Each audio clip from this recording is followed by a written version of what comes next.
Mau jahar, musir itu urusan cara, ya. Jangan gagal fokus, jangan sok ikhlas ente, ya. Orang-orang yang ingkar terhadap zikir jahar itu kebanyakan sok ikhlas, atau sok merasa bahwa zikir sir itu lebih bagus daripada zikir jahar. Zikir sir itu ada tekniknya.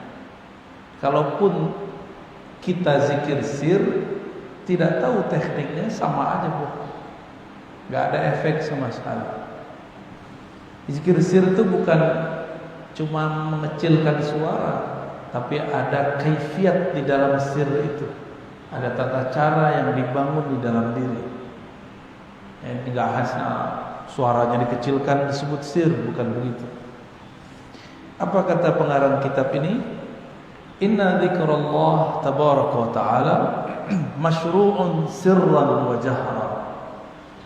Zikrullah baik sir ataupun jahar, direndahkan suara ataupun dikeraskan suara, dua-duanya masyru'.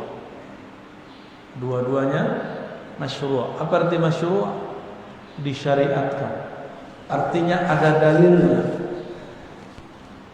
Saya cek juga ada enggak kelompok anti tasawuf seperti Syekh bin Baz membahas ini. Ternyata dalam fatwa Syekh bin Baz, Imam Salafi, dia mengatakan kalimat yang sama. Zikir jahar dan sir masyru'. Dua-duanya disyariatkan. Wa qad raghaba Rasulullah sallallahu alaihi wasallam fi dzikri bi naw'ai sirri wal jahri. Nabi sallallahu alaihi wasallam menganjurkan dua cara zikir ini, baik sir atau jahar. Namun ulama-ulama ahli fikih qarraru afdalatul jahri bidzikr idza khala min ar-riya. Namun para ulama mengatakan jika qalbumu tidak ada riya di dalamnya, maka zikir bil jahar afdal. Au idza musallin, atau mengganggu orang yang sholat. Au qari'in, atau mengganggu orang-orang yang sedang qiraah.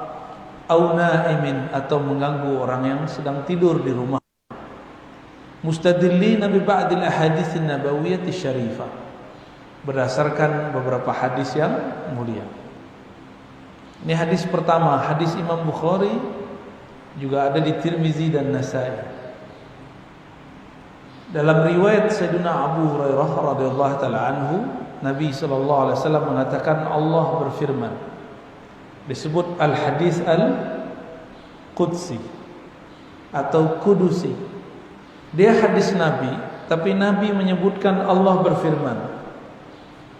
Akan tetapi bukan Al-Quran, maka disebut al-hadis al-qudsi. Hadis qudsi itu ada yang sahih, ada yang dhaif, ada yang palsu. Jadi tidak semua hadis qudsi itu sahih. Ana inda zanni abdi, aku berdasarkan keyakinan hambaku terhadapku. Wa ana ma'ahu idza dzakarani, aku bersamanya jika dia mengingatku. Fa in dzakarani fi nafsihi dzakartuhu fi nafsi, jika dia menyebutku, mengingatku di dalam dirinya, sir, maka aku akan sebut dia, ingat dia di dalam sirku. Wa in dzakarani fi mala'in, jika ia menyebut aku dalam keramaian, disebut zikir jahar. Zakartuhu fi mala'in khairum minhum, aku akan sebut dia, aku akan ingat dia fi mala'in, di kelompok khalayak yang lebih baik dari mereka. Di langit itu ada malak itu komunitas, kelompok. Ada kelompok para nabi dan rasul, ada kelompok para wali, ada kelompok para malaikat. 3 ya. Nabi, wali malaikat. Lebih tinggi wali dari malaikat. Para malaikat berkhidmah untuk para wali.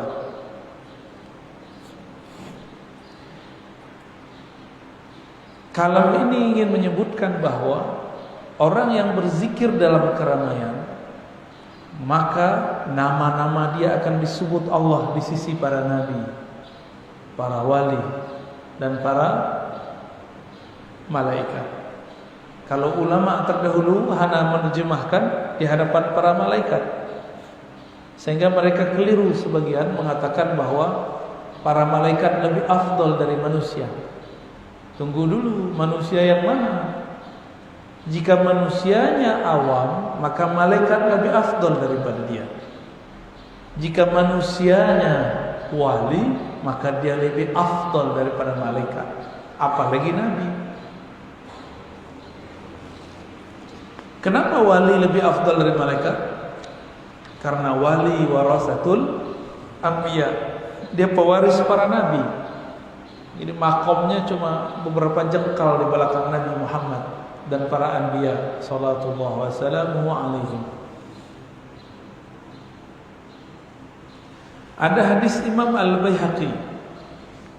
Hadisnya masyhur ya. Ibnul Adra radhiyallahu ta'ala anhu mengatakan, intalaqtu ma'an Nabi sallallahu alaihi wasallam. Aku pergi bersama Nabi suatu malam. Famarra birajulin fil masjid.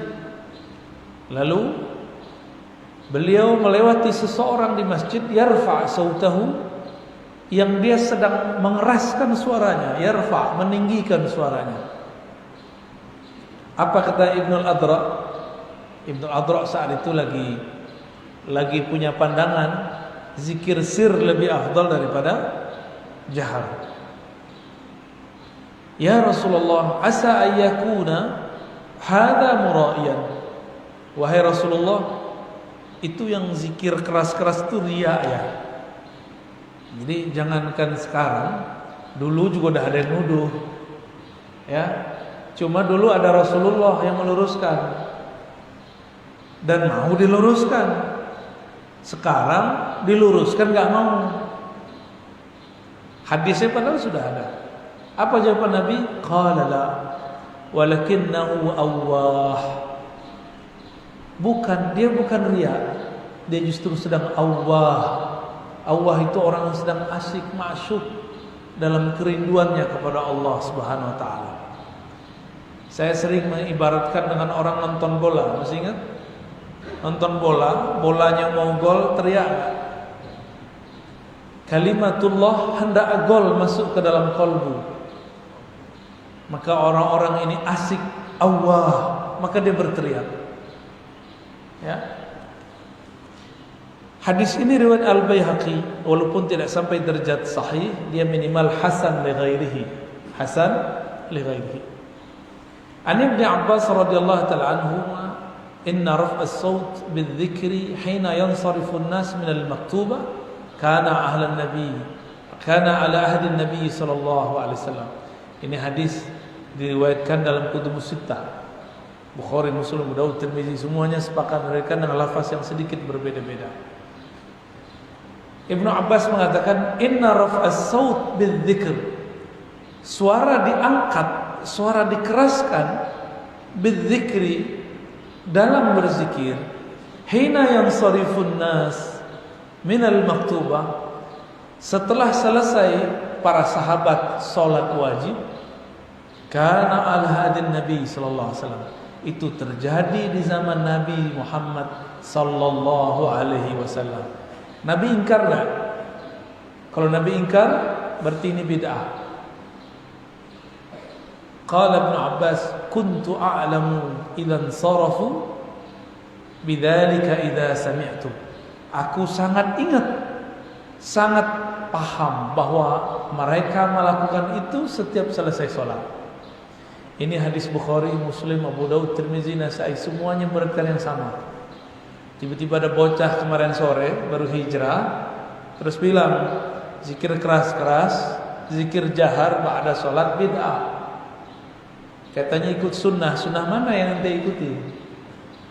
Ya. Ini hadisnya jelas.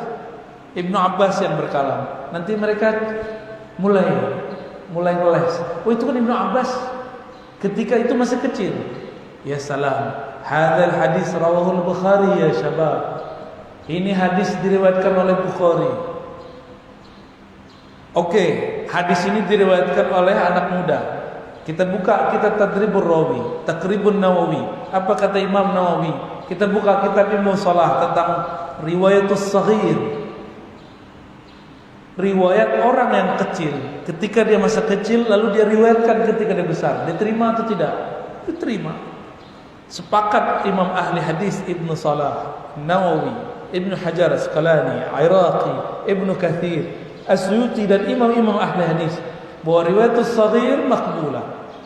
Riwayat orang-orang yang masih kecil ketika dia kecil lalu diriwayatkan ketika dewasa itu sahih. Apa buktinya? Imam Bukhari memasukkannya dalam kitab hadis sahih. Atau sampean berani mendoifkan hadis dhaif, mendoifkan hadis di Sahih Bukhari? Tar 11-12 sama yang baru kemarin mendoifkan Abu Hurairah. Mau sama dengan mereka? Ya. Jadi pikir-pikir kawan-kawan kita itu mau mendoifkan sesuatu atau mau ngeles dengan sesuatu.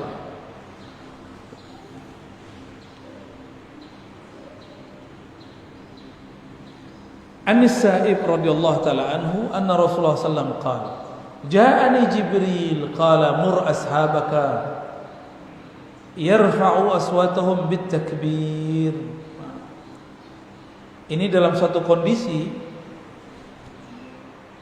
Sayyidina Jibril mengatakan mur ashabaka, wahai Muhammad, perintahkan sahabatmu agar mengangkat suara mereka dalam takbir. Allahu Akbar, Allahu Akbar begitu.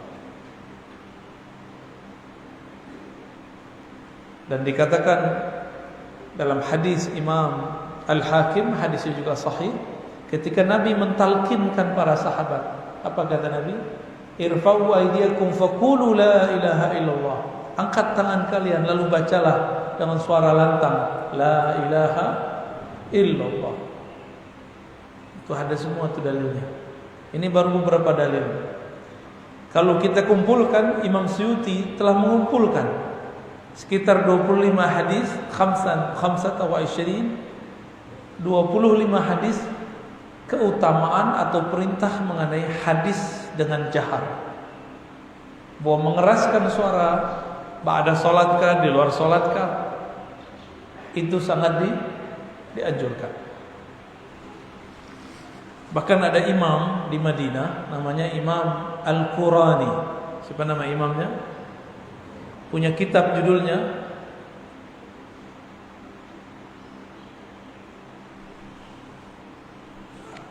Nazhatuz Az-Zahr fi Zikr bil Jahr. Saya enggak tahu ada enggak di sini. Itu Imam Al-Qurani mengumpulkan juga banyak hadis mengenai anjuran zikir dengan keras. Maka di Madinah dulu ada seorang syekh namanya Muhammad ibn Abdul Karim As-Samman. Beliau ini kalau ngajar muridnya zikir keras. Sampai di Betawi tinggal manakibnya sekarang. Manakib Syekh Samman. Dulu ada zikirnya itu, zikir keras. Di Palembang masih ada zikir dan manakibnya. Yang paling lengkap itu di Banjarmasin, di Martapura. Itu mereka masih zikir plus manakib. Zikirnya keras. Bahkan kepalanya bergerak, la ilaha illallah, ya. Dulu biasa orang begitu di Madinah. Cuma Madinah sekarang lagi dikuasai yang enggak suka zikir-zikir begitu. Ya. Saya sudah sering sebut, Pak. Hatta Maulid Rasul sallallahu alaihi wasallam itu dilarang di Mekah, di Madinah. Pindah ke mana sekarang? Pindah ke Nabawi. Cipondo, Banjarwijaya. Ini Nabawi imitasi ya. Boleh lah. Kubahnya mirip. menaranya mirip.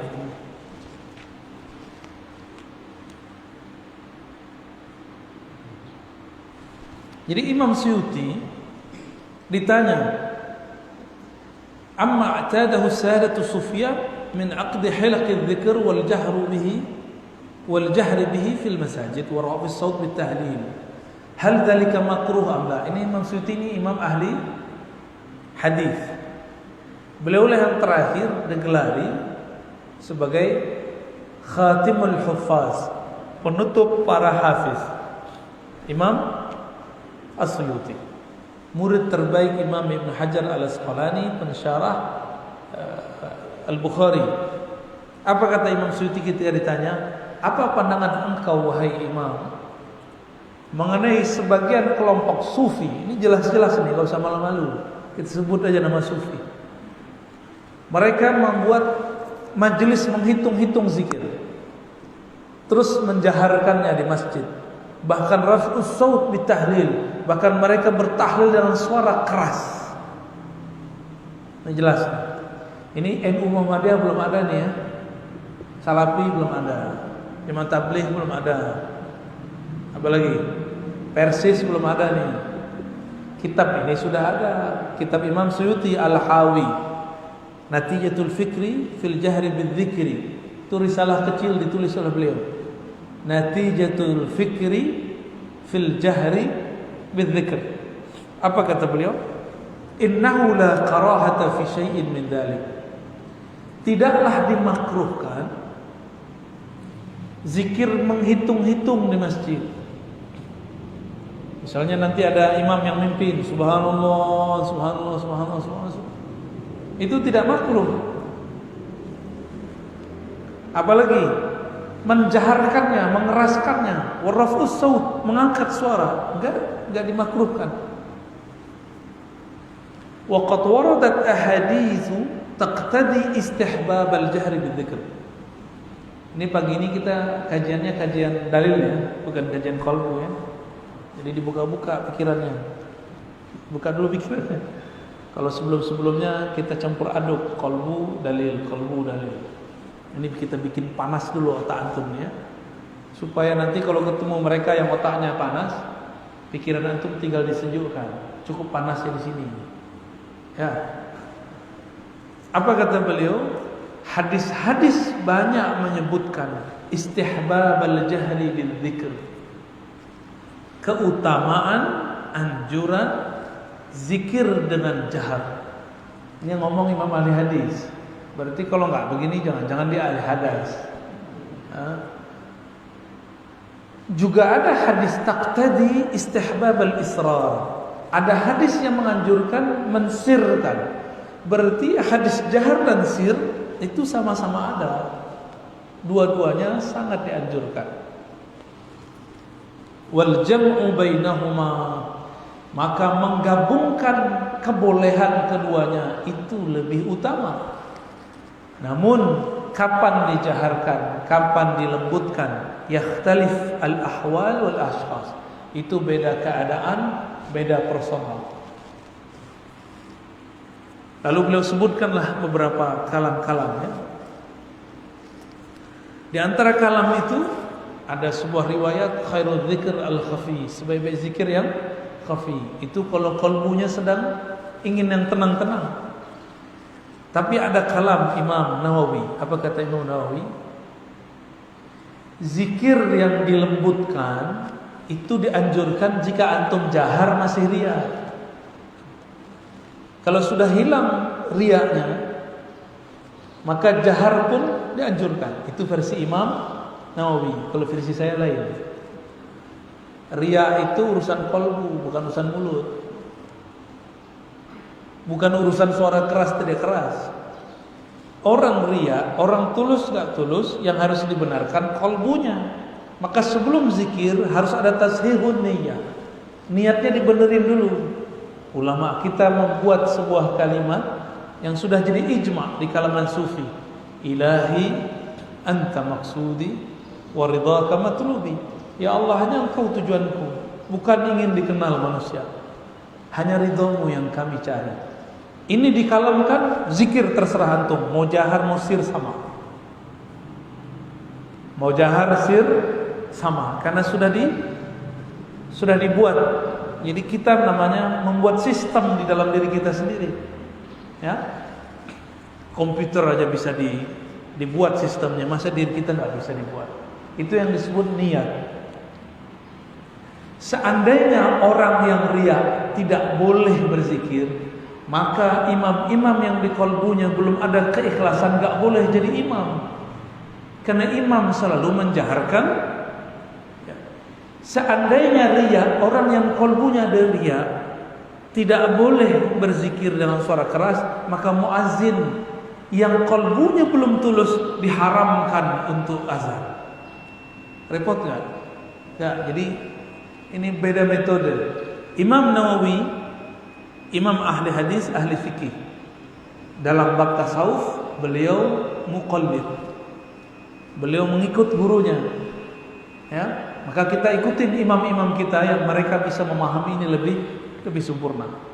Jadi kita ikuti pandangan hadisnya, tapi untuk memutuskan bagaimana caranya kita pakai pandangan ulama ahli zikir, ya.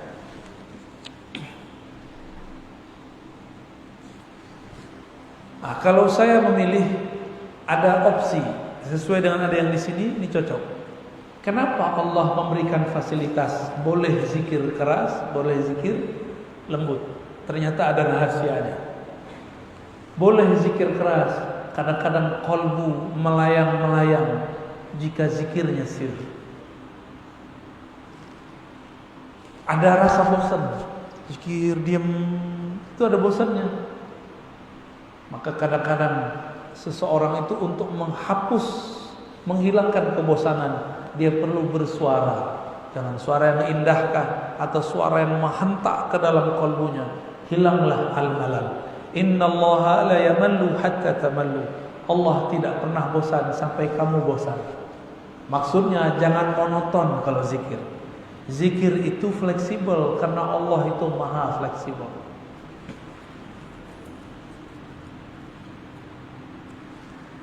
Ada orang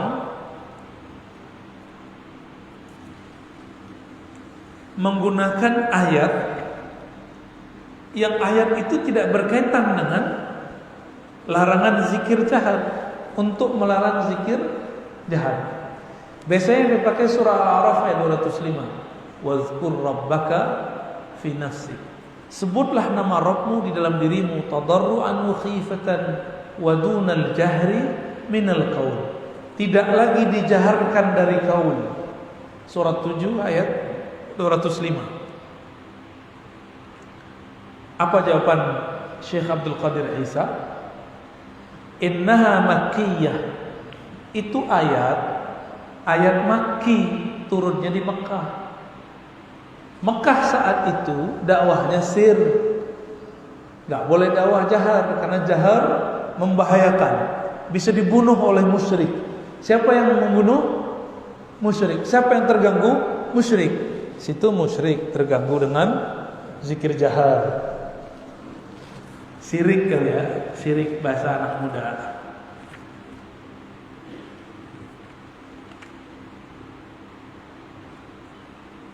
Waqad nazalat hina kana an-nabi sallallahu alaihi wasallam yajhar bil Qur'an fayasma'uhu al-musyrikun fayasubbuna al-Qur'an wa man anzala fa umira bi tarkil jahri saddan lidhari'ah. Lalu turunlah ayat tadi wazkur rabbaka fi nafsik. Berikut dengan surat yang lain, surah Al-Isra, wala tajhar bi salatika wala tukhafit biha. Jangan terlalu keras, jangan terlalu lembut. Kenapa? Dulu Nabi ketika diturunkan Al-Quran, beliau jaharkan. Fayasma'uhul musyrikun, lalu orang-orang musyrik mendengarnya. Fayasubbuna, lalu mereka mencaci maki Al-Quran. Gimana kira-kira? Jangan-jangan sekarang ada orang bertubuh muslim, berpakaian muslim, tapi batinnya syirik. Syirik seperti kaum musyrikin di Mekah. Kan mereka enak saja ya. Kita mengkritisi sesuatu dari mereka, mereka bilang apa? Oh, Anda ini Yahudi. Anda ini Nasrani, kita buat maulid dibilang sama dengan Nasrani. Boleh nggak kita bilang gitu? Ente larang zikir, larang baca Quran jahar. Itu kan masa Makki. Yang dulu melarang cuma musyrikin. Jangan-jangan ya.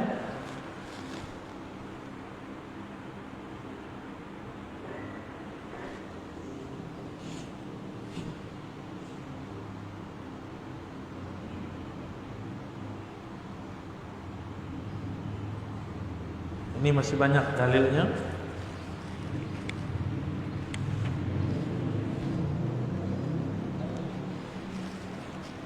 Kita tinggalkan ya. Zikir itu ada caranya dengan lisan, ada caranya dengan qalb. Nah, halaman 133 ya. Qala Syekh Abdul Wahhab Asy-Sya'rani. Imam Sya'rani, imam yang juga ahli 4 mazhab. Ini satu imam ahli 4 mazhab, ditambah satu mazhab, mazhab tasawuf.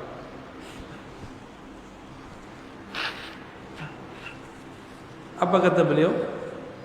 Sami'tu akhi Afdaluddin rahimahullah yaqul. Dia berguru ke saudaranya. Az-zikru bil lisan masyru'un lil akabir wal asaghir. Zikir dengan lisan dianjurkan baik kepada wali yang besar atau pada muridin yang masih asaghir, masih kecil. Lianna hijab al-'azamah la yartafi'u li ahadin wala lil anbiya, fala budda min hijabin lakinnahu yadukku faqat. Karena Allah itu menghijab manusia dengan hijabul 'azamah, sehingga manusia tidak dapat melihat Allah langsung. Hijab keagungan, dan itu hanya bisa dilafazkan, dijaharkan dengan lisan, baru terbuka hijabnya. Itulah yang dipakai oleh Syekh Abdul Qadir Jilani untuk mentalkinkan zikir secara jahar, supaya baja atau hijab yang menghalangi qalbu itu bisa dibuka.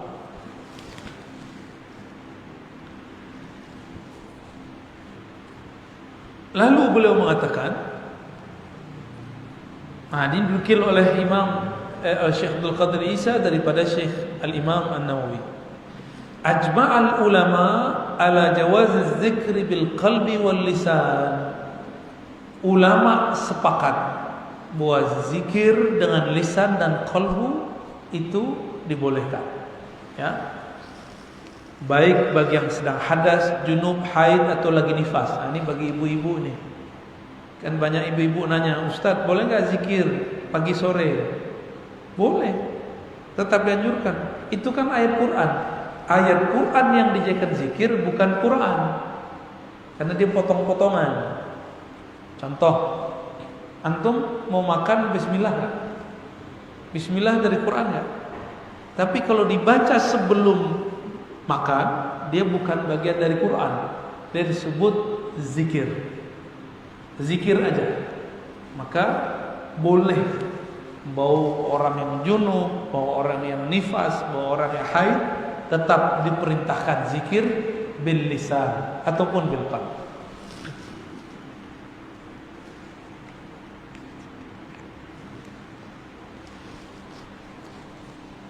Ada kawan kita mengatakan, saya nggak mau zikir keras-keras, khawatir riya.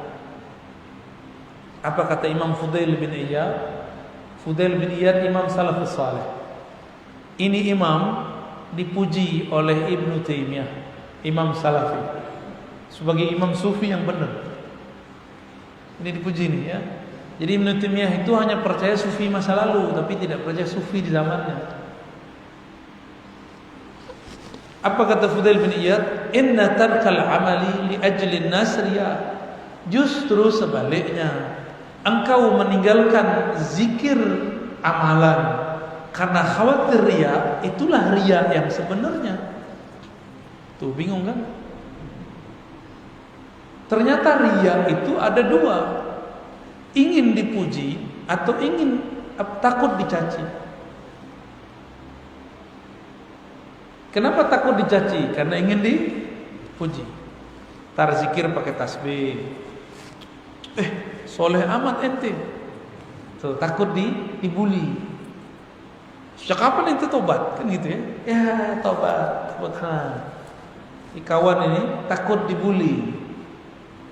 Berarti pengen tidak dibully. Keinginan dia tidak dibully. Dia ingin disebut ikhlas dengan tidak pakai tasbih. Ingin disebut ikhlas dengan tidak pakai tasbih. Ria. Gimana? Pakai tasbih terbersit biar kelihatan kayak ahli zikir. Enggak pakai tasbih berkelihatan ikhlas. Sama aja. La haza wa la haza. Antum mau pakai tasbih, enggak pakai tasbih, enggak ada urusan sama yang begituan. Itu mubtadi, pemula yang masih ngomong begitu. Kalau udah ngaji lama masih ngomong begitu. Ya, udah Islam berapa tahun? Ya. Kalau takut ria, enggak usah sholat di masjid ini. Ya. Kita runtuhin aja masjid ini ya. Karena masjid ini bikin ria. Ya. Betul. Emang begitu? Ya enggak begitu cara memahaminya.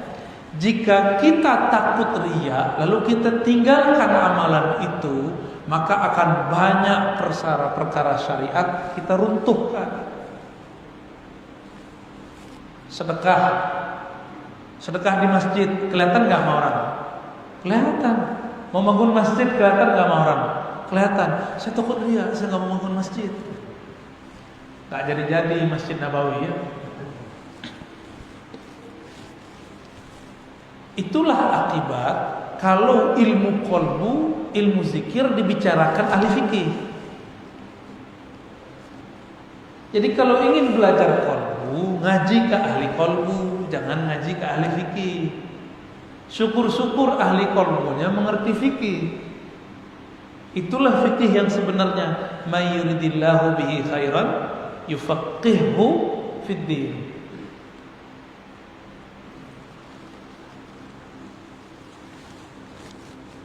Ini Imam Salafus Saleh yang ngomong kan? Gimana Pak? Jadi ria ada berapa? Satu, ria pengen dipuji. Yang kedua, takut dicaci. Dua-duanya ria. Mana yang lebih berat? Yang nomor 2. Ini tersembunyi. Jadi antum gak usah malu lah bawa tasbih, gak soleh-soleh amat kok, biasa aja. Ini latihan zikir. Takut disebut soleh, dia udah copot sarungnya, copot kopiahnya sekalian, copot bajunya, biar kayak pemaksiat sekalian ya. Orang buka aurat sekalian. Nah, hati-hati. Jadi kalau mau berbicara tasawuf, ahli tasawuf punya kaidah sendiri. Kaidah itulah yang mereka wariskan dari generasi sebelumnya dari zaman salafus saleh, Imam Fudail bin Iyad, beliau dari para ulama sebelumnya, dari para sahabat. Itu yang diajarkan baginda Nabi Muhammad sallallahu alaihi wasallam.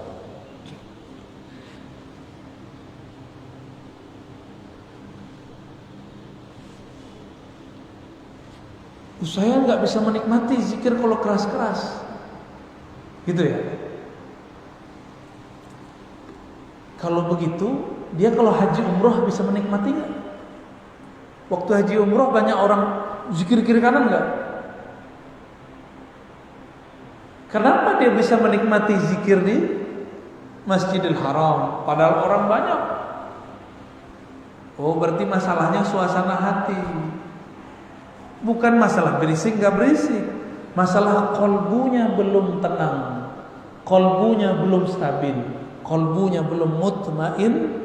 Kalau belum mutmainah, sini kita obatin. Gak usah nyalahin yang berzikir keras. Ini dua hal yang berbeda. Jangan dicampur-campur aduk. Seandainya zikir jahar itu membuat kamu tidak menikmati, bikin terganggu, tolong hentikan semua talbiyah dan zikir-zikir di Masjidil Haram. Gimana? Imam masjid bilang, ente sir aja, nggak boleh zikir keras-keras, nggak boleh baca Quran berjahar, mengganggu saya sedang berapa. Itu imam suaranya kenceng nggak? Udah suara imam kita kenceng, walaupun badannya kurus, pakai mic lagi kenceng. Jika suara keras itu membuat hati antum tidak connect kepada Allah, suruh imamnya kecil-kecil, jangan pakai mic, bisik-bisik aja kayak Abu Bakar As-Siddiq. Jadi kita ini nggak istiqomah buat kaidah, ya. Giliran orang zikir la ilaha illallah, la ilaha illallah terganggu. Yang terganggu la ilaha illallah setan atau malaikat. Kita kalau meruqyah orang pakai la ilaha illallah, kabur jinnya. Ini orang lagi la ilaha illallah, kabur dia. Yang jin siapa? Hah? Yang jin siapa sih? Lucu. Ahli ruqyah nih. Saya juga ngeruqyah, Pak. Antum belum ruqyah, ada yang ngeruqyah, ya. Dari kecil saya udah ngeruqyah, kaki saya kena bisa. Umur 12 tahun saya ngeruqyah pakai ludah sembuh. Dia baru tahu ruqyah kemarin sore, ya. Udah berani bidah-bidahin kita. Apa kata si ahli ruqyah? Zikir keras-keras enggak boleh. Saya sering dengar mereka ngomong begitu. Terus kita dengerin dia meruqyah. Masya Allah, dia membentak orang lagi kesurupan pakai takbir. Loh kok boleh? Kenapa boleh? Supaya mengusir jin, tardun li syayatin, menolak syaitan, tardun li jin, menolak jin. Ya salam. Sekarang kita di masjid, di halaqah, ingin membuang jin syaitan dari kolbu. Kok yang pergi ente? Kok yang keluar dari masjid ente? Jangan-jangan fi qalbika syai', ya, di kolbunya ada sesuatu kali ya. Kalau kolbu masalah, sini kita obatin, ya, kita ajarkan zikir kolbu. Ada lagi zikir. Itu menu-menu aja. Zikir keras tuh makanan pedas, zikir lembut tuh makanan Jawa Tengah, nggak pedas, diam-diam aja.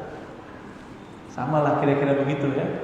Tubuh ini butuh variasi. Ruh kolbu kita butuh variasi.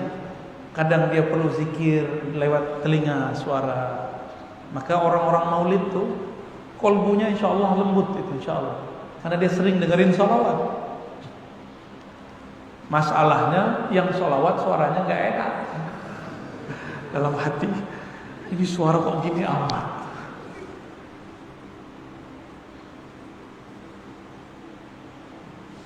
Khalas. Masih. Dia gak mau kurang dikit pun.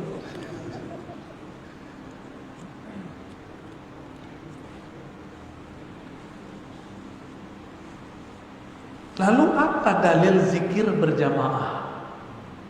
Ada nggak dalil zikir berjamaah? Nah, coba lihat hadisnya. Hadisnya antum sudah pada tahu semua. Cuma kita pertegas di sini. Hadis riwayat Imam At-Tirmizi dalam bab doa-doa. Jangan-jangan dia nggak baca hadis Tirmizi, nggak? Bacanya cuma hadis Turmuji. Hadis yang masyhur an Anas bin Malik radhiyallahu taala anhu qala Rasulullah sallallahu alaihi wasallam idza marartum bi riyadil jannah farta'u qila wa ma hiya ya Rasulullah atau ma riyadul jannah ya Rasulullah qala hilaqudz dzikr. Nabi ditanya ketika beliau mengatakan jika kalian melewati kebun-kebun surga, berarti kebun surga sudah ada di dunia. Kebun surga sudah ada di dunia. Puncak surganya nanti.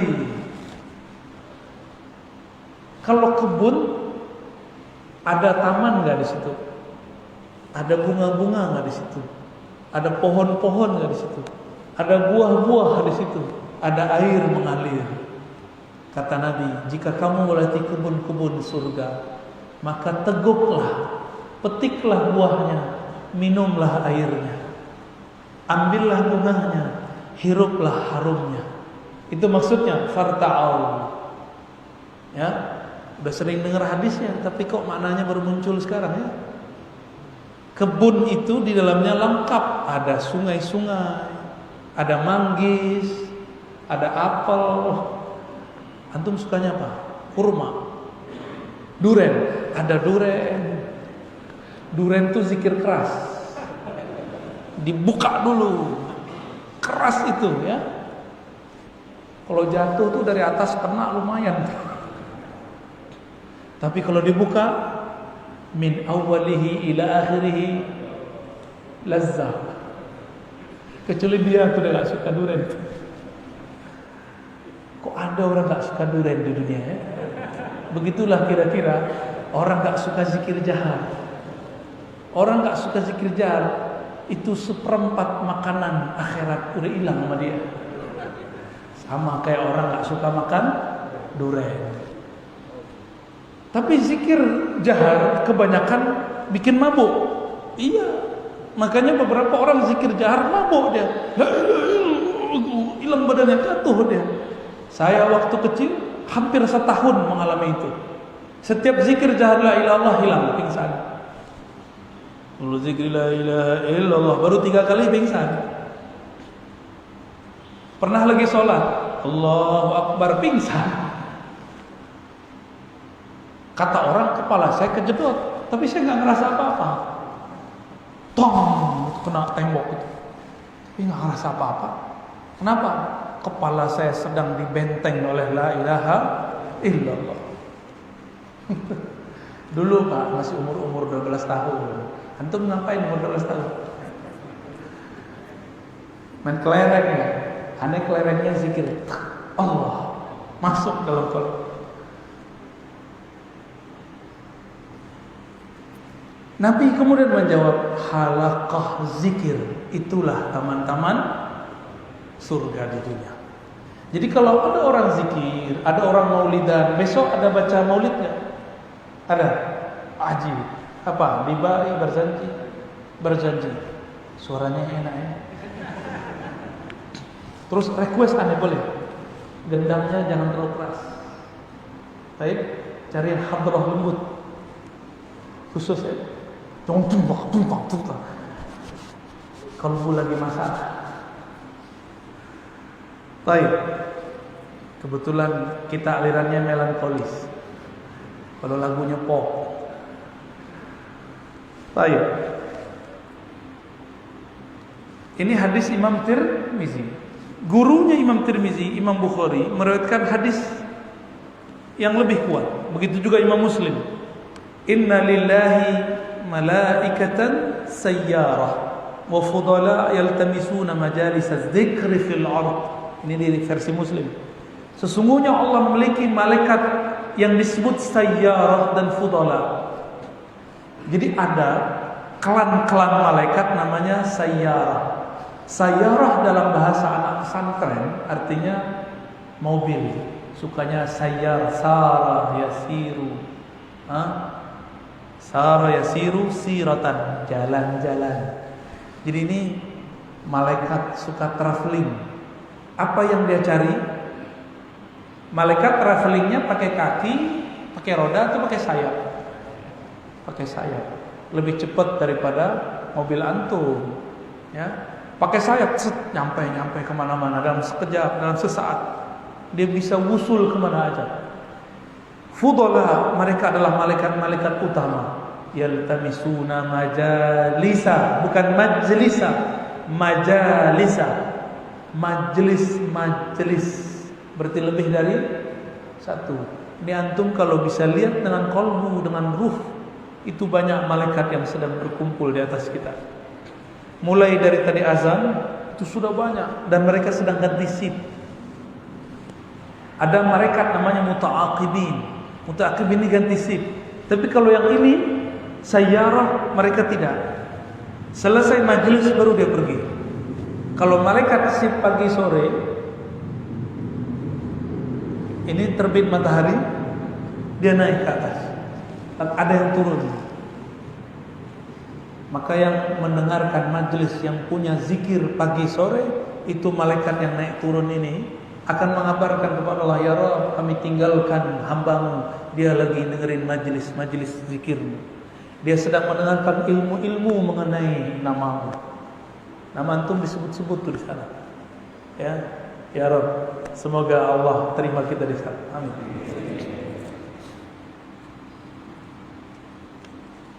Ketika mereka naik ke atas, haffa ba'duhum ba'dan bi ajnadihim lasama.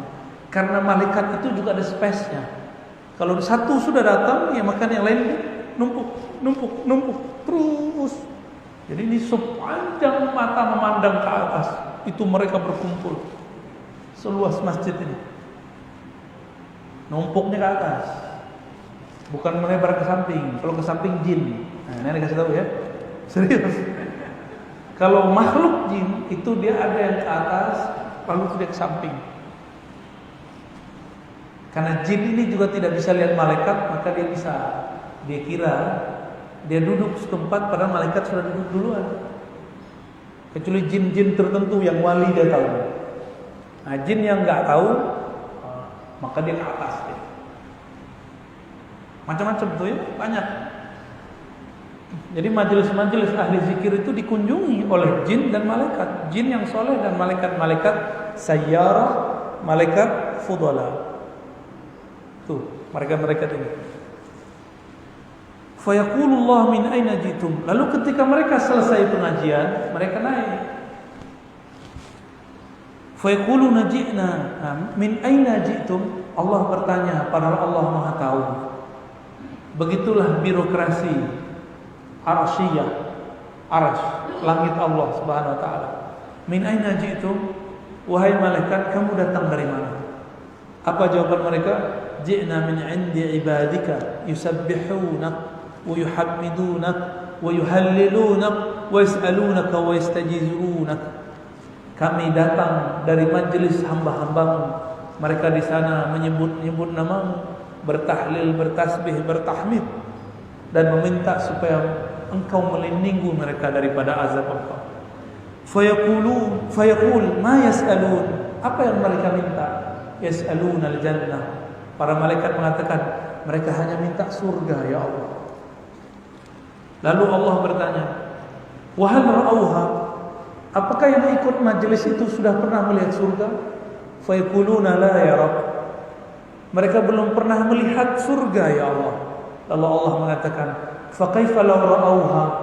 Bagaimana jika seandainya mereka sudah pernah melihat surga? Summa yaqul mimma yastajiruna. Maksudnya apa ini? Seandainya antum ini ngelihat surga, mungkin lupa sama anak bini, gak mau lagi kerja, saya pengajian aja lah, saya zikir aja pagi sore, ba'da subuh sampai subuh lagi zikir. Itu kalau antum melihat surga. Inilah rahasianya, ya. Rahasia apa? Surga mala ainun ra'at. Surga tidak pernah dilihat oleh mata. Wala udhunun sami'at, tidak pernah dengar telinga. Wala khatira ala qalbi bashar, tidak pernah terbersit kemewahannya dalam kalbu manusia. Ini rahasia daripada kenapa surga tidak diperlihatkan. Lebih afdal ta'lim atau zikir sendiri? Ta'lim. Lebih afdal zikir sendiri atau jamaah? Jamaah. Lebih afdal salat 2 rakaat atau taklim? Beneran? Ini bakal ada yang berdiri-berdiri nih ya. Lucu aja tuh ya. Kemarin kita di Pontianak lagi taklim, ada 2 orang berdiri di ujung sono. Ya salah. Ingin dapat pahala umroh. Tamah. Ingin dapat pahala haji yang sempurna. Dia lupa kalau majelis zikir, majelis ilmu afdal minas salah rakaatain, daripada salat 2 rakaat. Jadi nanti jangan norak lagi ya. Jadi antum yang lagi ta'lim terus salat 2 rakaat tuh norak namanya. Enggak ngerti. Ibadahnya pakai nafsu, ibadahnya enggak pakai ilmu. Itu akibat kalau belajar nggak pakai guru ya, ataupun berguru tapi gurunya nggak jelas, ghairu jalis. Oke, sudah jam 6 nih. Mana ustadz kita nih? Oke, baik. Baik. Ustadz Basit, fadhal.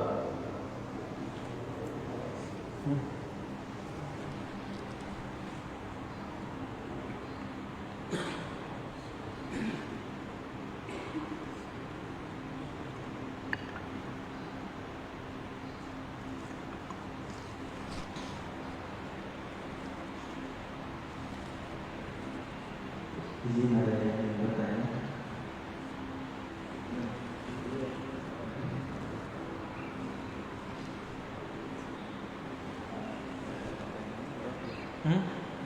Tiga.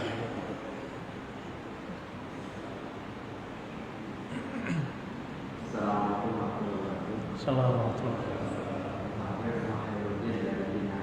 Dari Dari dari Pinang, Sudimara Pinang. Pernah aku akhir dengar dalam satu acara di radio Ustaz menjelaskan kaitannya dengan asbab nuzul tentang perubahan antara zikir zahir sama sir. Dan itu dijelaskan dalam misalnya bahwa pada saat zikir zahir itu Rasulullah dulu memberikan tarbiyah kepada sahabat pada saat belum paham tentang cara-cara berzikirnya. Setelah sahabat itu sudah paham, mencoba berzikir dalam sebuah, tapi matan hadisnya saja tidak apa. Beliau juga menyinggung masalah korelasinya dengan ayat yang atau sebuah tindakan kamu berzikir dengan suara yang bersih. Itu hadisnya itu atau matan hadisnya itu perawinya siapa, penjelasannya juga apa itu sahih apa tidak. Terus yang kedua kaitannya dengan berguru. Nah, kalau misalkan kita mau berguru pada suatu guru, bagaimana caranya kita, status kita sebagai murid? Apakah pada saat kita sudah mulai belajar, terus kita itu osam atau dimulainya status antara guru dengan murid? Baik. Assalamualaikum. Ada ustadz yang mengatakan bahwa asbabun nuzul bukan asbabun urut ya. Urut itu hadis. Kalau asbabun nuzul untuk Quran. Bahwa zikir dengan sir, dengan suara lembut itu di saat sahabat belum siap, maka diajarkan. Itu namanya fiqhu an-nusus, pemahaman terhadap nas. Bukan asbabul wurud, asbabun nuzul. Asbabun nuzul mesti dikalamkan sahabat Nabi sallallahu alaihi wasallam. Kalau tadi boleh disebut penafsiran. Ya, jadi ustadz yang di radio itu sedang menafsirkan ayat dan itu boleh-boleh aja. Tafsir bagian dari ijtihad dan itu boleh. Ya, jadi tidak masalah. Status guru dan murid harus berbaiat gitu kali ya, atau tidak? Guru dan murid itu kalau di zaman masih bisa kita sebenarnya bukan baiat ya, ngambil kontrak, terima saya jadi murid. Nah itu kalau masih sempat lakukan, kalau tidak cukup hadiri majelisnya, amalkan zikirnya, kalamkan di hati, ya Allah jadikan aku, ridhoi aku sebagai murid tuan guru tersebut. Itu sudah sah. Karena arwah junudun mujannadah, roh-roh itu semuanya berkumpul. Roh itu lagi tawaf. Jadi di alam, di masa azaliyah, masa sebelum ada masa alam ini, ruh itu berputar, bertawaf, mengelilingi Ahmad Ruhullah. Lalu menjadi nur. Nur itu mengelilingi Nur Muhammad sallallahu alaihi wasallam. Antum ini ngumpul sekarang, itu pergerakan dari sana. Antum begini karena di sananya dulu bareng-bareng. walaupun gak kenal, tapi ngumpul di suatu masjid, ingin menyebut, ingin mengenal Allah Subhanahu wa ta'ala. Nanti dalam pergerakan itu ada yang membuat gerakan sendiri. Nanti dia jadi kelompok sesat ya. Ketika dia lahir di dunia, maka dia berkumpul dengan orang-orang yang menyimpang. Dia tidak lagi fokus kepada kiblat utama. Kalau sekarang kiblat kita apa? Ka'bah. Kiblat ilmu kita Al-Quran dan Sunnah, ijma', qiyas dan lain sebagainya. Kiblat qalbu kita nama Allah Subhanahu wa ta'ala. Jadi ini kabar gembira sebenarnya. Al-arwah junudun mujannadah. Arwah, ruh itu mereka berbaris-baris, berkumpul-kumpul. Kalau dulu di masa azali mereka sudah bersama, sekarang pun mereka bersama. Jadi antum itu dulu itu bergerak sama-sama. Ini alam ini sedang bergerak. Pemahaman antum dari tadi bergerak. Ruhnya pun bergerak walaupun tubuhnya sedang diam. Ya. Baik, wallahu a'lam bishawab.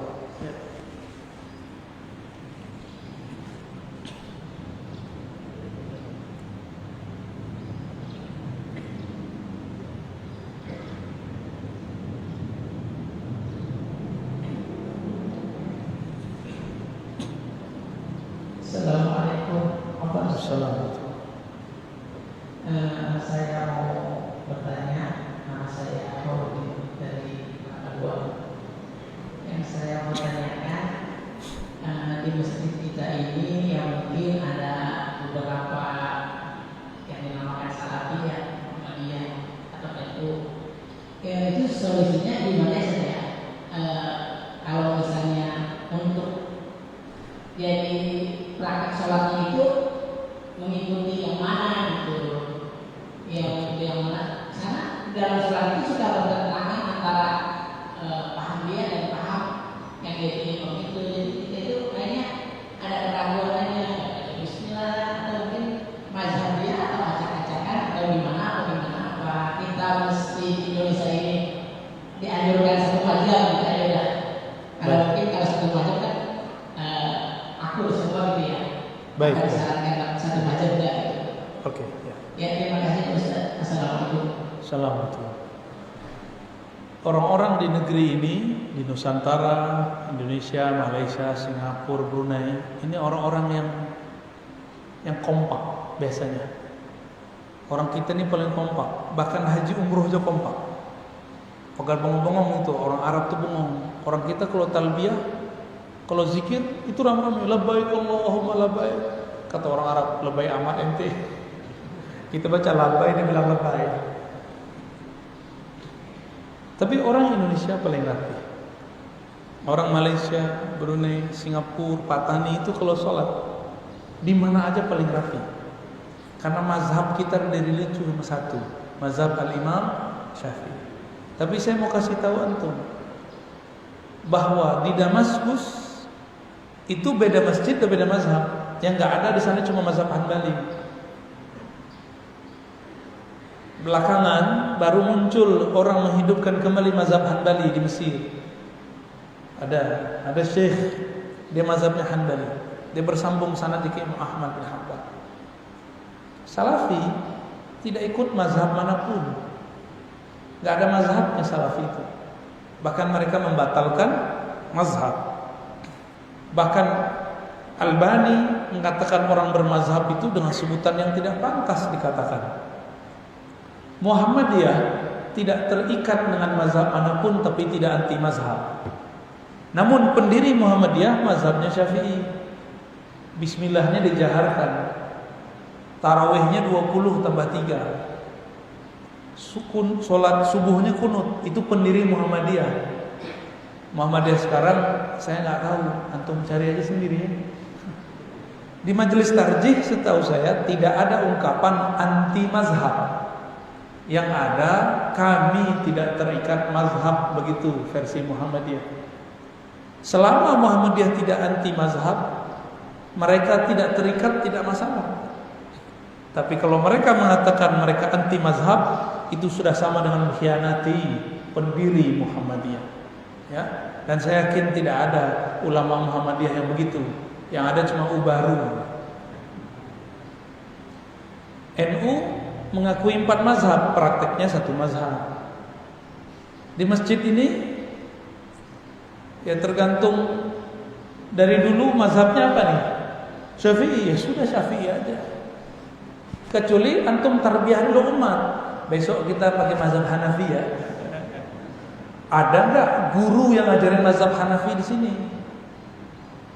Oh kata kawan, gak usah ikut mazhab pakai hadis aja. Hadis itu yang mengerti imam mazhab. Ikut mazhab berarti memahami hadis Nabi Sallallahu Alaihi Wasallam. Jangan gagal fokus lagi. Ini masih ada yang terbersit-bersit di kolbunya nih. Masih aja ikut mazhab. Hari gini ikut mazhab. Ya salah. Terus kita ikut siapa kalau ikut mazhab? Kata kawan, ikut Bukhari. Lah Bukhari itu murid dari imam mazhab. Ya, kalau ikut Bukhari, gak ikut imam mazhab, namanya turun kelas. Oh, ente menghina Bukhari? Bukan, Imam Bukhari mengatakan guruku Ahmad bin Hanbali, guruku Humaydi itu muridnya Syafi'i. Guruku Kutaybah muridnya Malik. Jadi Imam Bukhari berguru ketiga imam mazhab. Gimana menurut antum? Bahkan berguru ke murid-murid Abu Hanifah yang masih tersisa. 4 mazhab. Maka semua mazhab mengatakan Bukhari itu imam mazhab kita. Berebut. Orang kalau sudah viral di zaman itu namanya Imam Bukhari. Berebut ulama. Bukhari mazhab Syafi'i, kata orang Syafi'i. Bukhari mazhab Hanbali, kata orang Hanbali. Bukhari mazhab Maliki, kata orang Maliki.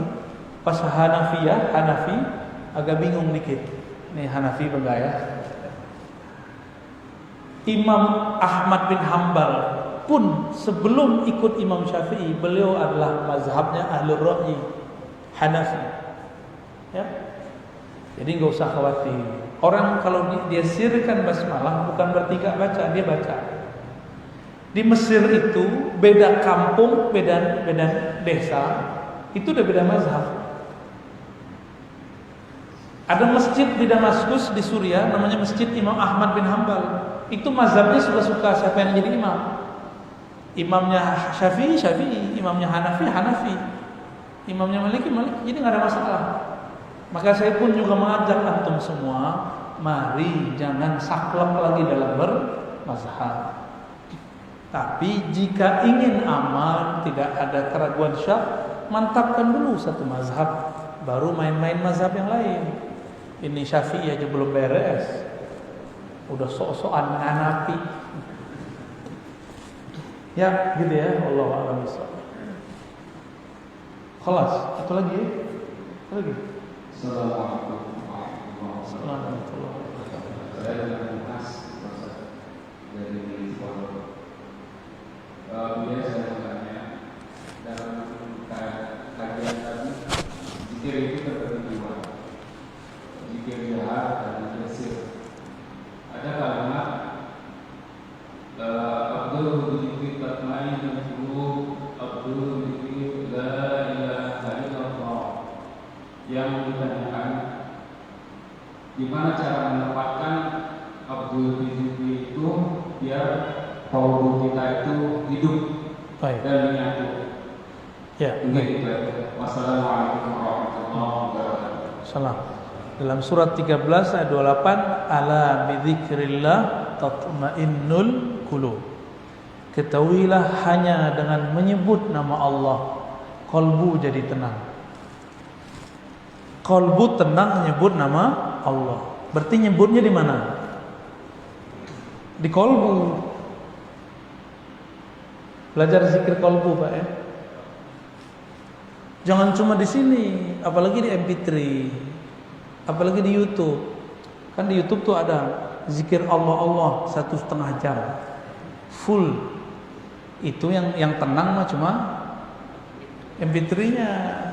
Yang tenang itu cuma YouTube-nya. YouTube-nya tenang, kulubnya tidak tenang. Ya. Kalbunya yang sebut nama Allah. ya, sebut Allah di qalbu. Ambil ilmu pada ahlinya. Masa sekolah aja belajar ke ahlinya, belajar bahasa belajar ke ahlinya, mau belajar bahasa qalbu enggak cari ahlinya, harus ke ahlinya, ya. Diamalin enggak zikir ya hayyu ya qayyumnya? Belakang ada yang belum tuh, ya. Antum kalau zikirnya sudah rata, nanti saya talqin semua. Ya. Ini pada belum rata ini. Ya. Yang baru gabung zikir ya hayyu ya qayyum 40 kali. Kalau bisa ba'da salat 5 waktu. Kalau tidak dirapel 200 kali setiap hari minimal. Kalau bisa lebih 500, 700, 1000, berapapun. Karena ya hayyu ya qayyum itu dapat menghidupkan qalbu. Kalau qalbu sudah gembur, sudah hidup, ditanam kalimatullah, dia langsung bergetar, langsung tumbuh. Nah, kenapa saya tahan terus? Karena qalbu kenal qalbu. Qalbu yang di sini nganggap qalbu di situ masih keresan. Belum digemburin. Gemburin dulu dengan ya hayyu ya qayyum. Kita mau nanam padi, masih banyak rumput, langsung ditanam. Antum mau nanam jagung, masih banyak kerikil, buang dulu kerikilnya. Kerikilnya dibuang. Sampingkan dulu kerikilnya. Kerikil dibuang, baru kemudian dihaluskan tanahnya. Qalbu ini adalah tanah-tanahnya zikrullah. Disitulah tumbuh. Makanya Allah kasih perumpamaan. Dalam surat Ibrahim dikatakan bahwa kalimah thayyibah seperti syajarah thayyibah. Kalimah yang bagus seperti pohon yang bagus, pohon yang subur. Tempatnya harus bersih, harus dipupuk. Jadi kalau antum bertanya, kenapa ditalkin sama fulan tidak ada efek di kolbu? Jangan salahkan mursyidnya. Kolbu antum belum siap untuk menerima itu. Ya. Dia tancepin, tapi kolbunya lagi keras, nggak nyambung. Diajak sholawat, nggak tersentuh. Diajak istighfar, belum ada efek. Itu akibat apa? Belum dibersihkan. Maka paket talqin itu dimulai dari syahadat, istighfar, sholawat. Itu paketnya. Baru masuk ke zikrullah. Kadang-kadang ada orang tersentuh dalam sholawat, dalam zikrullah biasa. Ada yang tersentuh dalam istighfar, tapi dalam sholawat pun biasa. Itu pemberian Allah berbeda-beda. Itulah yang disebut taman-taman surga. Ada taman pohon namanya pohon istighfar. Ada pohon namanya pohon al-fatihah. Ada pohon namanya pohon sholawat. Ada pohon namanya zikrullah. Terserah nih antum baru yang mana nih? Buahnya buah yang mana? Ya. Semoga yang hadir, saya dan antum semua ditakdirkan Allah berzikir dengan zikir yang keras dan lembut. Istiqamah sampai mati. Amin ya rabbal alamin. Ada lagi? Ya. Ini belum. Ya.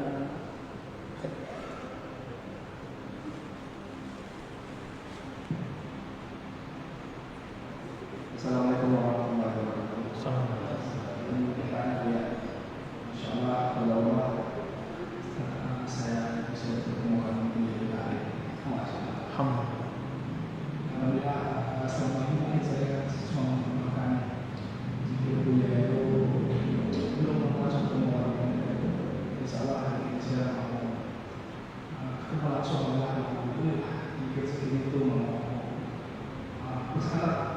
Saya ingin bersama ini, jadi insyaallah kalau saya akan melakukan selama ini melalui video-video yang saya lihat di YouTube, mudah-mudahan bisa dapat salah saya juga dengan karya beliau ini saya sangat masya Allah.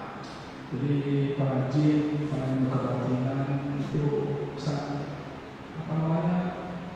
sangat ketakutan dengan beliau, sangat ketakutan, mengunci kesadaran beliau. Sebab beliau itu merontokkan ilmu kebatinan yang berasal dari yang akan zat sifat menyatu dalam diri manusia, masya Allah. Makanya hari ini insyaallah kita bisa bisa melunturkan apa yang dulu saya pernah amalkan. Alhamdulillah. Pertanyaan saya sedikit. bagaimana agar kita udah merasa kenal Allah, udah merasa kenal zat Allah, udah merasa kenal nurnya Muhammad, tapi hati kita masih ada galau, kegelisahan, apa obat-obatnya? Ya. Kita udah merasa kita udah merasa kenal, tapi karena belajarnya salah itu masih ada galau. Baik. Itu bagaimana? Terima kasih. Assalamualaikum. Pertama persoalannya karena merasa kenal. Karena Sayyidina Abu Bakar mengatakan al-ma'rifah. Ma'rifat itu adalah al-ajzu anil idrak. Engkau mengaku tidak sanggup mengenal Allah. Itulah pengenalan sebenarnya. Disempurnakan oleh Sayyidina Ali. Araftu Rabbi bi Rabbi. Aku kenal Allah karena Allah yang mengenalkan aku kepadaku. Jadi sebenarnya kenal Allah itu Allah juga, kita mengenal. Satu ya. Yang kedua, kok semakin belajar ma'rifat ada kegalauan. Ma'rifatullah itu santapannya ruh. Antum udah ngasih santapan ruh, tapi kolbunya nggak diisi, jomplang. Ruh itu isinya ma'rifat, ngaji, ilmu. Sedangkan kolbu maunya zikir, praktek, amal, riyadhah, mujahadah. Maka mujahadahnya dikencengin biar kolbunya bisa mengimbangi ruhnya. Itu dua. Terus kita punya sisi lain namanya nafsiyah, jiwa. Jiwa kita harus dilatih juga supaya ngikutin kolbu.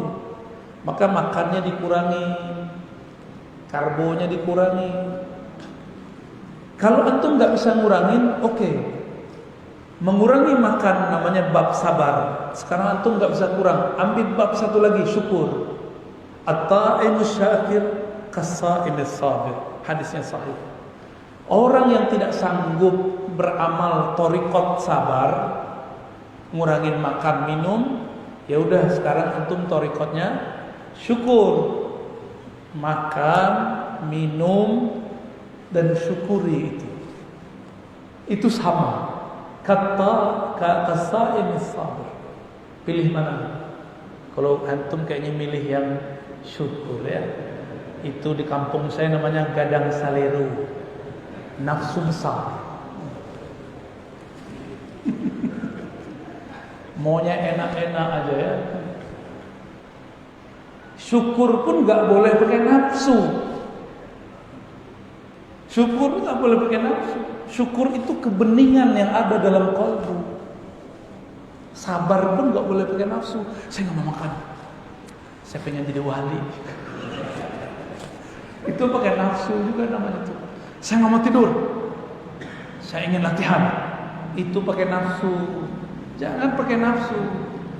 Maka ini ada pelajaran besar dari baginda Nabi Muhammad SAW. Suatu kali baginda Nabi dan para sahabat itu selesai perang kelelahan. Sampai di satu negeri, Nabi mengatakan kepada Bilal, "Hai Bilal, ente jaga."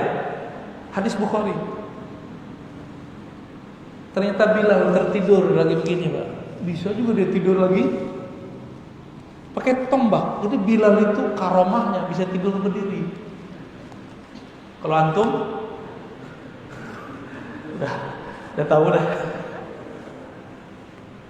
Nabi bangun, matahari sudah terbit, kira-kira sudah jam 7. Subuh belum sholat Nabi. Nabi belum sholat subuh, bayangkan jam 7. Ini kawan kita bangun jam 7, dia nggak mau sholat subuh lagi. Nggak usah.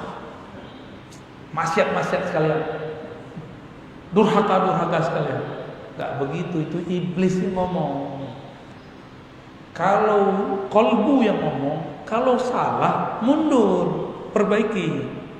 Kalau sudah kelewat, kita kemudian perbaiki. Nabi kemudian mengatakan, Bilal azan, langsung qomat. Langsung mereka sholat subuh. Sholat subuhnya di waktu duha. Tapi nggak pakai kunut. Bukan subha ya. Baik. Jadi Nabi pun mengalami tertidur. Apakah itu mengurangi rasa harap beliau kepada Allah? Tidak. Maka teman-teman, beribadahlah dengan kemurnian batin, bukan dengan nafsu. Di giliran bangun tahajud harapannya kuat, giliran gak bangun harapannya lemah. Apakah Allah butuh dengan sholat kita sehingga kita kemudian berubah-ubah harap kepadanya? Allah itu mau dengan orang setia. Dia tertidur, dia bangun, harapnya sama kepada Allah, cintanya setia kepada Allah, hatinya selalu berkiblat kepada Allah. Antum sekarang taat, seandainya habis ini maksiat, terjebak maksiat, masih setia nggak dengan Allah? Masih kembali nggak kepada Allah? Kembali kepada Allah, segera kembali. Harapan tidak boleh berkurang. Harapan tidak boleh. Jadi orang yang cintanya kuat kepada Allah, dia percaya kepada Allah baik dalam apapun, maka zikir yang paling indah itu zikir cinta. Tidur pun masih cinta, lalai pun masih disebut cinta. Zikrul muhibbin, zikirnya para pecinta Allah Subhanahu wa ta'ala. Udah ya, Bapak Ibu Saudara sahabat yang dimuliakan Allah, semoga kajian ini diridhai Allah Subhanahu wa ta'ala.